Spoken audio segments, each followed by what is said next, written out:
तो बच्चा अभी तीसरे पॉइंट में हम कर रहे हैं। आप बोलोगे सर ये एक ही वीडियो में क्यों नहीं बनाते बच्चा, क्योंकि मैंने वो सोचा, लेकिन उसमें क्या होता है कई बच्चा एक ही वीडियो फटाफट देख लेता है और बाद में कंफ्यूज ही रहेगा।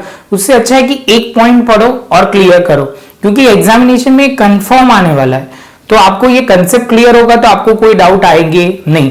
तो आप बोलोगे सर सबसे पहले आपने बोला था इक्विटी एंड लायबिलिटी, उसके बाद उसके अंदर मेन हेड ये था, उसके बाद आप बैलेंस शीट हेड बोलोगे तो equity and liability, main head बोलोगे share holder fund, non current liability, अब नाम होगा करंट लायबिलिटी। क्या होगा बच्चा, करंट लायबिलिटी। तो करंट लायबिलिटी में बच्चा आप बोलोगे सर क्या आता है, तो पहला नाम पहले तो ये समझ लो करंट लायबिलिटी बोलते किसको है। तो आप बोलोगे सर वो लायबिलिटी जो 12 मंथ्स के अंदर अंदर खत्म हो जाती है, उसको जनरली वो कन्वर्ट हो जाएगी, पेमेंट हो जाएगा, उसको बोलते हैं करंट लायबिलिटी।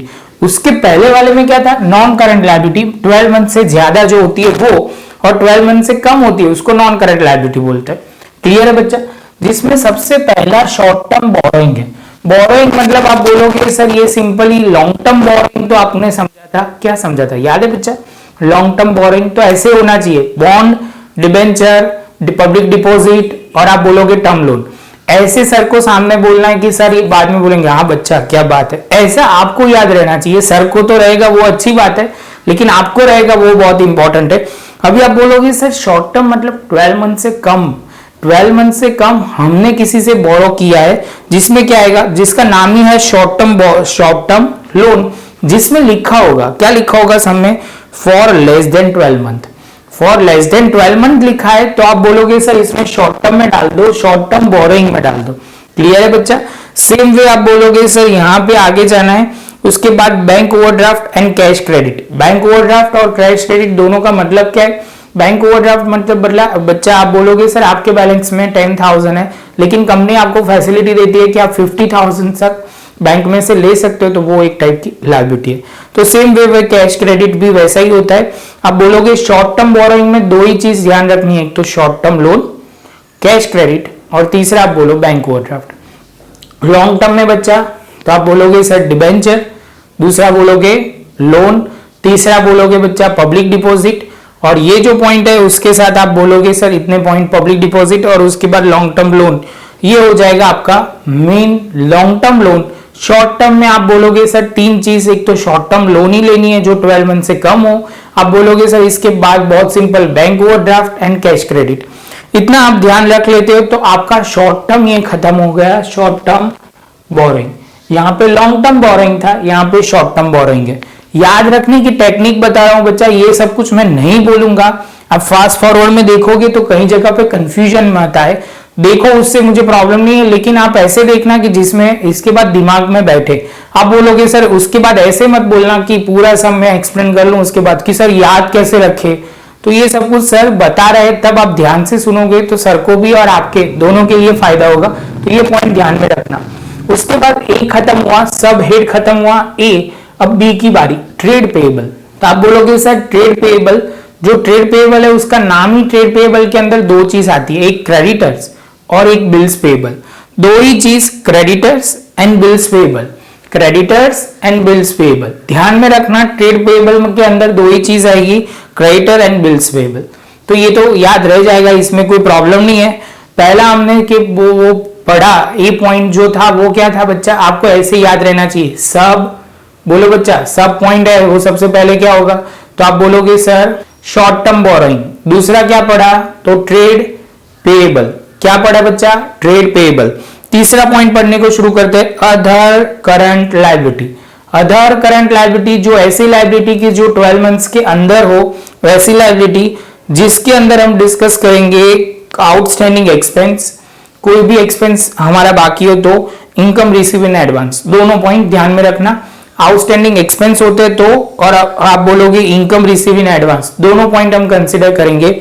उसके बाद अनक्लेम डिविडेंड, याद रखना कौन सा डिविडेंड, अनक्लेम। ये क्या होता है बच्चा, कई बार क्या होता है कि कंपनी बड़ी बड़ी ऑर्गेनाइजेशन में क्या होता है, प्रॉब्लम वो होता है कि डिविडेंड दे तो देते हैं लेकिन उसके क्लेम करने वाले लोग नहीं होते कई बार, या अकाउंट चेंज हो जाता है उनका तो वो ट्रांसफर नहीं कर पाते, बैंक जो कंपनी है वो ट्रांसफर नहीं कर पाती, तो वो अनक्लेम डिविडेंड बोला जाता है। अनक्लेम मतलब जो क्लेम करने नहीं आया वो डिविडेंड है, वो अनक्लेम डिविडेंड। जिसको हम बोलेंगे सर ये कौन सी जगह पे आएगा, other current liability, other current liability. पहला कौन सा पॉइंट था, तो आप बोलोगे sir income receive in advance, और दूसरा बोलोगे आप उसके अंदर ही पेमेंट मतलब एक्सपेंस नॉट पेड, जिसमें बोलोगे आउटस्टैंडिंग एक्सपेंस। क्लियर है बच्चा। दूसरा है अनक्लेम डिविडेंड। तीसरा जो है debenture and the premium on redemption payable during the next 12 month. यहां पे जो बोला था बच्चा, ये जो था ना लॉन्ग टर्म प्रोविजन से पहले अदर लॉन्ग टर्म लायबिलिटी और ये अदर करंट लायबिलिटी, इसके अंदर जो 2 पॉइंट आ रहे थे बी और सी में, दोनों में सेम रहेगा। तो आप बोलोगे सर कैसे, इसके अंदर 12 मंथ से ज्यादा होगा, जब इसमें 12 मंथ से ज्यादा हो कम होगा। यहां जो बी के सारे पॉइंट है वो सी में आएंगे, इसमें 2 ही पॉइंट थे बी में।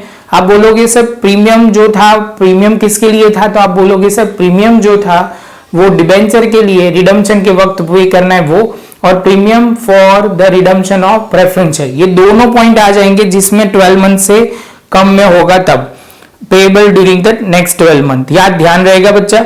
बाद में कॉल इन एडवांस, ध्यान रखना बच्चा, ये बहुत ही इंपॉर्टेंट है। कॉल इन एरियर्स बोलो तो शेयर कैपिटल में चला जाएगा। कॉल इन एडवांस हुआ, उसके बाद एडवांस रिसीव फ्रॉम कस्टमर, ये दोनों point call in advance. Call in advance मतलब आपको एडवांस में पैसे मिल गए कॉल के शेयर कैपिटल के, तो ये आएगा अदर करंट लायबिलिटी में। और कॉल इन एरियर्स होगा तो यहां पे लिखा जाएगा शेयर कैपिटल में। याद रहेगा बच्चा, ये सब पॉइंट इतना डिटेल में बोल रहा हूं, आपको वो कंफ्यूजन नहीं होना चाहिए। आपको एडवांस में कोई कॉल मिल रहा है, पैसे मिल रहे हैं, तो ये अदर करंट लायबिलिटी में आएगा।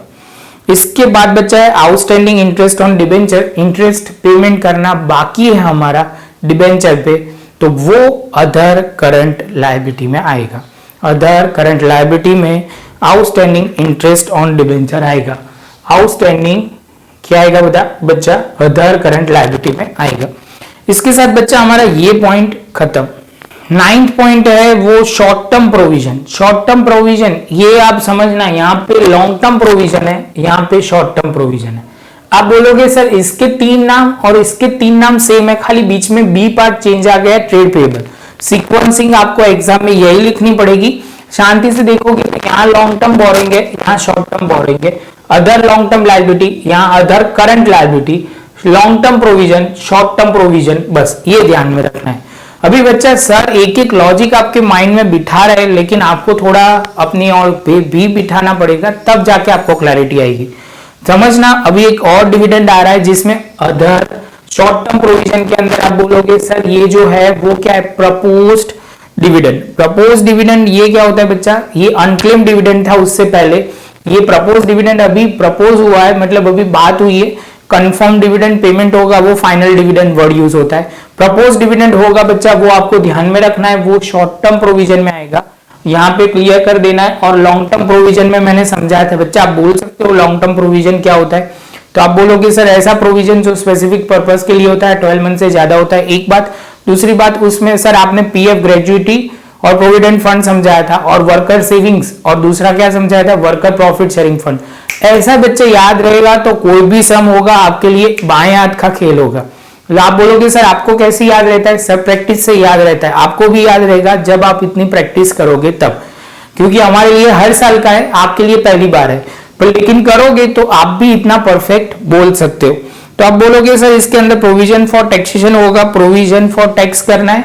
दूसरा है प्रपोज डिविडेंड, ये दोनों शॉर्ट टर्म में होता है, मतलब शॉर्ट टर्म प्रोविजन होगा तो इसमें आएगा, लॉन्ग टर्म प्रोविजन होगा तो ऊपर आएगा। लॉन्ग टर्म में मैंने 5 डायलॉग बोल दिए, 5 वो वर्ड आएंगे, उसके बाहर का आपको पॉइंट क्लियर, इतना कर लो बात खत्म हो गई। तो ये ध्यान में रखना है बच्चा। इसके साथ बच्चा हमारा ये शॉर्ट टर्म प्रोविजन खत्म हुआ। आप बोलोगे सर आपने जो ये करंट नॉन करंट, क्या बोला बच्चा, नॉन करंट लायबिलिटी सर ने उसके पहले लेक्चर में सिखाई। करंट लायबिलिटी के अंदर सबसे पहला जो पॉइंट आपको याद रखना पड़ेगा, short term borrowing, short term borrowing, trade payable, other current liability, short term provision. ध्यान में रहेगा, शॉर्ट टर्म बोरोइंग के अंदर आप बोलोगे क्या क्या आएगा बच्चा, तो आप बोलोगे सर इसके अंदर बहुत सिंपल होता है, आपको लोन लिखना है। उसके बाद आप बोलोगे लोन कौन सी, 12 मंथ से कम, cash, credit and bank overdraft. Trade payable के अंदर आप बोलोगे सर सिंपल क्रेडिटर आता है, और दूसरा क्या आएगा, trade payable. Other current liability के अंदर बहुत सारे पॉइंट हमने कवर किए, जिसमें आप बोलोगे sir income receive in advance, outstanding expense. उसके बाद बच्चा आपको जो ध्यान में रखना है, जो मेन पॉइंट मैं बोलूंगा, कॉल इन एडवांस। उसके बाद बच्चा आप बोलोगे बहुत ही इंपॉर्टेंट अनक्लेम डिविडेंड, ध्यान में रखना अनक्लेम डिविडेंड है तो वो यहां पे आएगा।